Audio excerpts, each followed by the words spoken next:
People these days are so addicted to their phones. Pause. What exactly do we mean when we say addicted? Well, according to the ICD-11, addiction is defined as a mental or behavioral disorder where the person is unable to control their use of substances or control their behavior. But what exactly makes something addictive? The answer to that question lies in a mechanism in our brain called the reward reinforcing pathway. It was first discovered by James Old and Peter Milner in the early 1950s when they found that rodents would learn to repeat specific tasks if their brains were electrically stimulated as a reward. Through various other experiments, eventually the reward reinforcement pathway was mapped from the ventral tegmentum to the nucleus accumbens and then finally to the frontal cortex. And the primary neurotransmitter of this neural circuit is dopamine. In the chemical synapses between our neurons, dopamine binds to its receptors and creates a pleasurable effect, leading to the desire to repeat the behavior in order to continue receiving that pleasure. Its function is to reward certain behaviors that are good for us, such as eating, drinking, or interacting with others.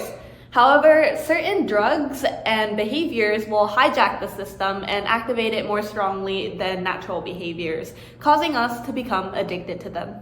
Virtually all addictive drugs are functional dopamine agonists, meaning they, in one way or another, allow dopamine to bind to its corresponding receptors. For example, nicotine from tobacco smoking or ethanol from alcohol consumption leads to the direct release of more dopamine into the synapses, activating the pathway. This release of dopamine is also associated with certain behaviors, such as gambling or social media use. Other drugs, such as amphetamine or cocaine, lead to the blockage or leakage of the reuptake transport system, allowing dopamine to remain inside the synapse, and its effect is prolonged.